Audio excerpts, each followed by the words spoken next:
I mean, one of the things that's fascinating is the blending of actor and character, especially with somebody like Bella, that we don't really know who she was or what she was like.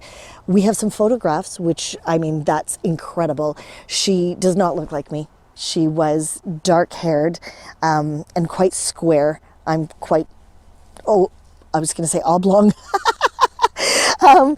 And she's often standing back in photographs, so not somebody who puts herself out there.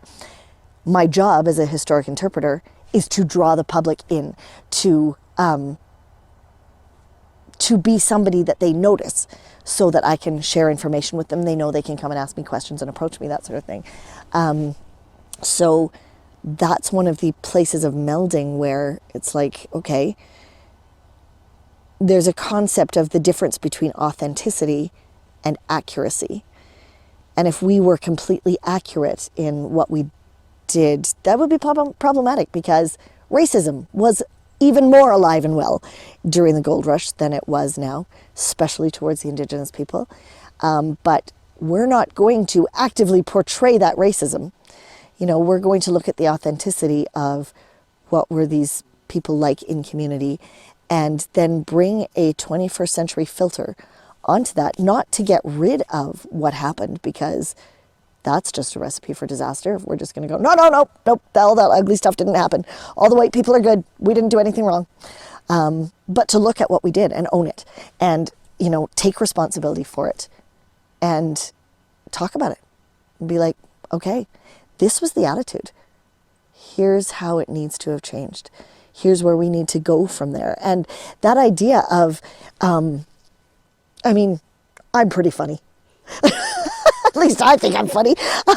But, you know, I will throw like silly little jokes in and things like that into if I'm doing a tour, or we do some very silly scenes like the Barkerville Pickwick Club, which is something that existed and was very silly. And at the same time, part of the depth of the work that we do is to maintain the truth of these people to a level that when the public interact with us, it's not just, a caricature, but that we can dig to the truth beyond, and we can have the really important conversations. There was a time when I was working in the schoolhouse a couple of years ago. I was just filling in, but there was a couple of men who came. They were probably in their mid to late 50s, maybe early 60s. They were wearing all the biker gear and whatever, and the first question they asked was, you know, with a raised eyebrow and a little twinkle, so are you going to beat me, teacher? Are you going to give me the strap? And any woman who works here has had the assumption that the movie industry has put in there from the Wild West that, you know, if you're a woman who is in a gold rush town, of course you're a prostitute or a madam, which is, you know, completely not the reality. But in that instance, I said to the fellows, I said, well, why would I do that? And, oh, well, I'm a bad egg. I said, what makes you think that? And we started to have a conversation about when they were in school and how it was hard for them to concentrate. And so they would always get in trouble, and the one fellow would get strapped. And, you know, when the other fellow, when he got home, his dad would take a belt to him and stuff. And we started to talk about the nature of education and how it does not serve the majority of the students who are in school.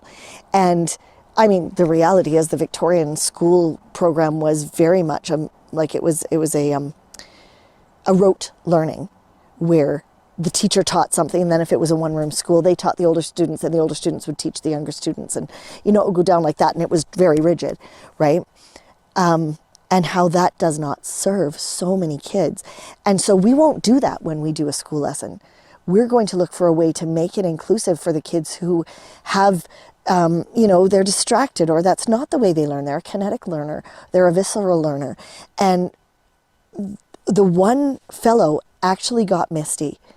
And he said, if I had had a teacher, he said like you, but he meant, you know, like that, like we were talking about, my life might have been really different. And those are the sorts of conversations when I just go, this is why we're doing what we're doing. We're here to open that up and look at it and look at what has happened in the past and make changes for the future, you know? And I think it's a scary time for historic sites, for museums, where the relevancy is being questioned. And people are saying, well, it doesn't matter. But it does. It matters deeply for these very reasons, where we come back to the past and we look at how we can make changes for the future.